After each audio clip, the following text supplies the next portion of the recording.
പയ്യന്നൂർ തൃക്കരിപ്പൂർ റൂട്ടിൽ സർവീസ് നടത്തുന്ന കരിപ്പാൽ സ്വകാര്യ ബസിന്റെ വളയം ഇനി റീനയുടെ കയ്യിൽ ഭദ്രം.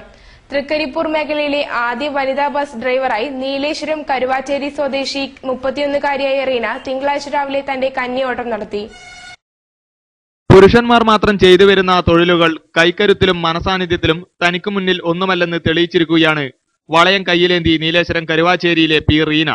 ഡ്രൈവിംഗ് പഠിച്ച ശേഷം പിന്നീടുള്ള കമ്പമായിരുന്നു വലിയ വാഹനങ്ങൾ കൈകാര്യം ചെയ്യൽ. ഇത് പിന്നീട് ബസ് ഓടിക്കുന്നതിലേക്ക് വഴിതിരിഞ്ഞു. നീലേശ്വരം തൃക്കരിപ്പൂർ വഴി പയ്യന്നൂരിലേക്ക് പോകുന്ന കരിപ്പാൽ ബസ്സിലെ ഡ്രൈവറാണ് റീന. മുതലേ വലിയ വണ്ടിയോട് വലിയ താല്പര്യമായിരുന്നു.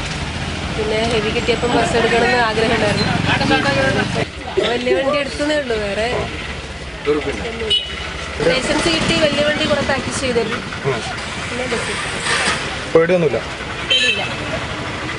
കാസർഗോഡ് CPCRAയിൽ നിന്ന് യന്ത്രം ഉപയോഗിച്ച് തെങ്ങ് കയറ്റത്തിലും പരിശീലനം നേടിയിട്ടുണ്ട്.